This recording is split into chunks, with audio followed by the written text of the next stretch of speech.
There's a lot of confusion about the chakra system. And one of the things that's important for everybody to understand is that the heart chakra actually integrates the lower three and the upper three. And one of the reasons it's important to focus on love as a practice is because you can actually, through that practice, bring harmony, balance, coherence, and clarity into all 7 chakras through the 4th, because it is the nexus through which they all work. And one of the things that religions in general do is they de-emphasize the self. Christians and people of the Abrahamic religion often get themselves in trouble by loving everybody else, but avoiding the love of self. And this is why I teach I before we always, because you can't love someone else more than you can love yourself. And if you're taking care of other people at the expense of yourself, you're actually making yourself a liability. Because if you're a parent, for example, and you're not taking care of yourself, but you're doing everything for your kids and your family,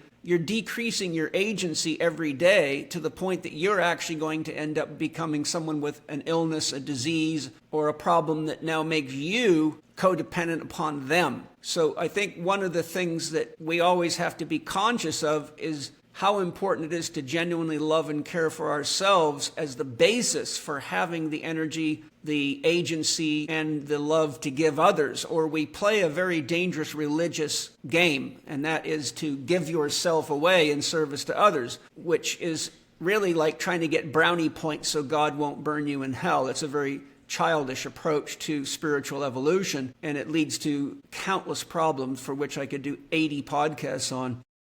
You and me both. Yeah. So my point was just that the heart chakra is, I think, the most important one because it's the nexus point for the marriage of self and other, I, we, all, right? And without the heart, there's no impetus to connect to persons, places, anything outside of your animal survival. Right? The heart is really what is the gateway to realizing who and what you really are. And I think that's why love is so important. And a lot of people, as you know, they don't know how to love themselves, and therefore they don't really know how to love others. Probably the biggest problem on our planet, actually. Yeah, and you can thank a lot of religious ideology for exactly that. Yeah. And it's very, very sad. But as Ra would say, that's a catalyst, and it gives us a growth potential. But here's the paradox I was going to give you.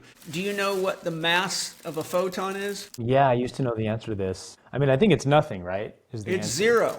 Yeah. Okay, so here's your paradox. How can you make photons vibrate at faster and faster rates when there's nothing there to vibrate? Well, now we get into the quantum realm, right? Wave-particle duality? Yeah, we do. And that's why, I don't know if you've ever read this book, but I'd highly recommend it to you. The Quantum Revelation by Paul Levy. It's fucking mind-blowing. Oh, I've heard of that, yeah. I've interviewed him on the book, and I've read it 4 times and listened to it on audio, probably just as many. And I have notebooks full of notes from it because it's so deep and so profound. I tried listening, most of the books I listen to while I lift weights, because I've been lifting weights so long I don't have to think when I lift weights. Mm-hmm. But I couldn't lift weights because I'd be like doing a deadlift and he'd say something and it would be so deep and profound, my muscles would go weak and I could barely hold the bar because my mind was so activated, there was nothing left for my muscles. And it was just like, whoa, wait a minute, I need to go sit under a really tall tree for a day or two to really go into contemplative meditation. So that book gave me hundreds of hours of contemplative meditations to look into. Amazing. The basic premise is that the degree of mystery and magic that's going on based on the findings of quantum physics is so far beyond most people's mindset or capacity to comprehend that when you take the findings of quantum physics and look at them from a spiritual perspective, it is so mind-blowing. And it shows that we're operating at so far below our potential and that we're so caught in materialistic ideas that it's extremely dangerous. But once we really realize what quantum physics is telling us, it gives us an understanding that there is no separation between us and source, and that we have the ability to create so far beyond what we perceive that it's mind-boggling. And it just gives you the scientific basis for the philosophical and psychological and spiritual orientation that it points to. Mm-hmm. It's really... Amazing. I'm sure you know this section in the Law of One where they kind of explain how they built the pyramids. Do you remember Yes. that? Yeah, the thought forms. Yeah, and they just the idea that they say all energy is intelligent, so they call it intelligent energy. Yeah. And if you know how to communicate to energy, you can send wishes or commands to be carried out and it will obey. And that's essentially what they said they did to build the pyramids. Well, that's how we build our bodies. All you got to do is look at the effect of Right. the psyche on your body. And if you keep thinking negative thoughts about yourself, your body will mirror that, and posture, facial gesture, movement, heart pressure, blood rate, and every other physiological function, and it does it instantly. So we are the pyramid of our own creation. But I wanted to share something very interesting with you. Do you know who Freddie Silva is? Freddie Silva is real famous on Gaia, but he takes people on expeditions into Egypt. He's been studying ancient healing sites, ancient architecture, and written many books on it. He's a very knowledgeable guy about all the sacred scriptures, the history, these scientific investigations into the age of things like the Sphinx, etc. He does tours and takes people all the time. He's produced a number of documentaries. But I did a podcast with him and I talked about what Ra said. And I proposed to him what Ra said, and I said, Freddie, what do you think? Because there's so many things about the pyramids that makes it dead clear human beings did not build the pyramids. And to think that they did means you're just dangerously uneducated. And after I told him what Ra said, he said something really wild, and I want to share it with you, because what he does, he can speak many languages, and he goes to the natives of the countries that he visits, and he speaks to them about their folklore and about the stories that were passed down. And here's what he said. He said, well, Paul, that's very interesting that you say that, because when I was speaking to the villagers and the natives in the region of the Great Pyramid and surrounding areas, and I asked them, did your ancestors see these pyramids being built? They said, no, we woke up one day and they were there. Wow. And isn't that just wild? They literally said they went to bed one night. When they woke up the next morning, the Great Pyramid was there, totally complete. There was no history of or observation of, and that would, for humans to build that would have probably taken 150 years. Yeah. Some of these great temples like that we've had throughout history have taken, 4 or 5 generations of master builders to build. And they're not anything like the Great Pyramid. Yeah, but nothing close. it really lended credence to what Ra said. And I thought that was phenomenal to hear from Freddie Silva, of all people, because it shocked me. I didn't expect that from him at all. Well, it totally resonates, because there's another connection there that I just had with the raw material. They mention in stress, they being Ra, how much they didn't want to be taken as gods or deified. And they tried really carefully not to appear like gods that are superior to the Egyptians, but to really show the sameness and the oneness between them. And so it makes sense that if they did build those pyramids through thought, they probably would have done it in the middle of the night so that nobody could see. Because if these Egyptians watched, these extraterrestrial beings like poof, this giant pyramid into existence from their mind, or however it would have looked, they would have for sure been worshiping them as gods. I mean, they did that already, which is why they named them Ra. But that would have been a dead ringer of like, oh, we definitely can't let them see us do this if we want to stay on the same playing field with Right, them. exactly.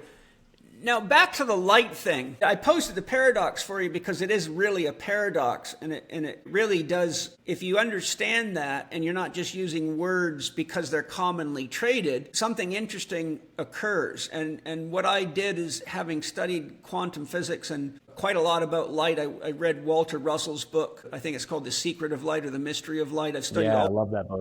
I studied all of Walter Russell's teaching, then I did his 1-year home study course. And Walter Russell goes very, very deep into light. He's amazing. But it was very interesting because I was having, Walter Russell, by the way, was a Christian that did not like Christians for all the reasons that he shouldn't have liked them.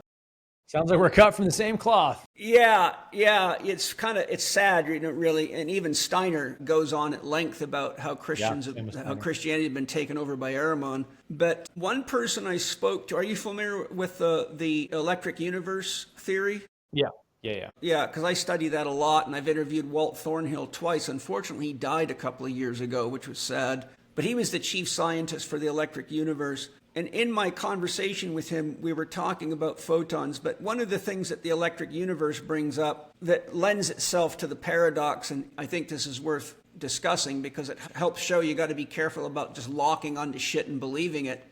But Einstein's kind of quantization of heat and energy led to the quantum being a unit of energy, and a photon is often thought to be a quantum. So the standard physical approach to that makes you think that a photon is something that exists like a mini sun all by itself. Right. But that's actually not true. And what Walt Thornhill brought up, and which you can find in other quantum physics books if you look hard enough, is that we've all seen a classic sine wave like in physics. For example, if you're watching an electroencephalogram or an electrocardiogram, you see a positive potential and a negative potential. If you look at alternating current, you got a positive half of the sine wave and a negative half of the sine wave. So what Walt Thornhill was pointing out, and others do, is that what we see as a photon is actually not an individual entity. Just like you have chakras that vibrate at different resonances, which correlate to the musical scale, do, re, mi, fa, sol, la, ti, red, orange, yellow, green, blue, indigo, violet, but they're octaves above. The photons are octaves above the physical sound, for example. What Walt Thornhill was saying, and what others say, is that if you actually could see the waves, such as the quantum waves, that every time the wave reaches its peak energy potential, it shines, and that makes the light that we see as a photon. So when we're looking at the light out there, we're actually seeing the energy being emitted from the waves that are in the wave dimension, but it manifests as light in the vibrational spectrum that we're in. Does that make sense? It does. Yeah, it's interesting how one of the things that Walter Russell talks about, as I'm sure you know, in The Secret of Light and other books too, the Divine Iliad's a great one.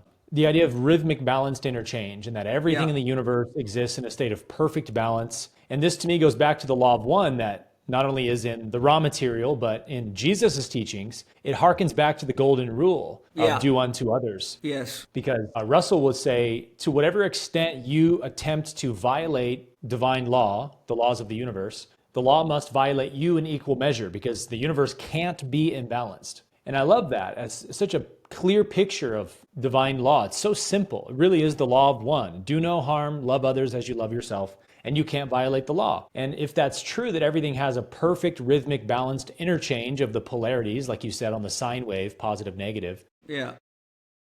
Then maybe light being the combination of electro and magnetism. Yeah. It's like it's able to be visible even though it has no mass, because the positive negative charges are always balancing perfectly. Yeah. Is that kind of the way you understand it? Well, it's one of those things where, depending on your mindset and what philosophical camp or scientific viewpoint you take, it can take on different things. The way I understood it is that the energy, think of the cycle of yin and yang. So in the morning, at night, there's no light. So the sun's in the yin phase, and as we see it. And then as the sun comes up, that's baby yang. When the sun reaches peak illumination, call it high noon, that's big yang. And then it begins to wane again, and then little yin comes on as the sun goes down. We'll call midnight big yin. So the way I perceived it from my studies of it is that when the photon reaches the top of the cycle, the energy is so strong that it glows and makes everything vibrate. And the neat thing about that explanation, though, is that because you can't separate a wave from the ocean, so think of that metaphor.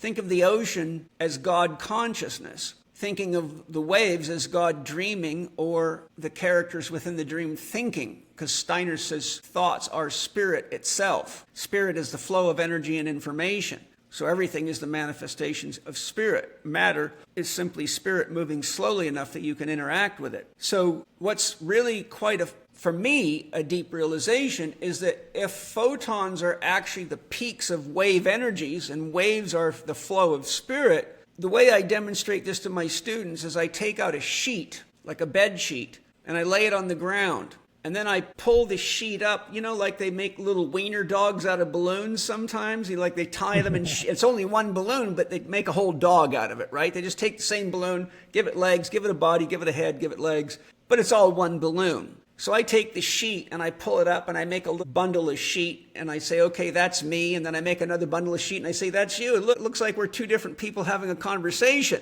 But now pull on the sheet and both of us disappear and become the one. Yeah. We become the divine Love ocean. So what I'm pointing to with this description is that when we're seeing light, we're actually seeing a wave in the fabric of God consciousness or in the divine ocean, but it allows us to have the necessary individuality by which love can create relationship, without which there can be no conscious growth. In other words, individuality is absolutely essential for unity, because without individuality, unity has no way to be aware of itself, because that which is unconditional cannot have self-consciousness. So it creates the illusion of separation, and love is the coming together of the individual entities in order to realize that they're actually the same sheet or wave in the metaphor. So what I loved about that description of light is that it is a great reminder to remember that we're kind of like foam on beer. Like everything, the universe is like the foam on the beer, right? But it's all beer. And yeah.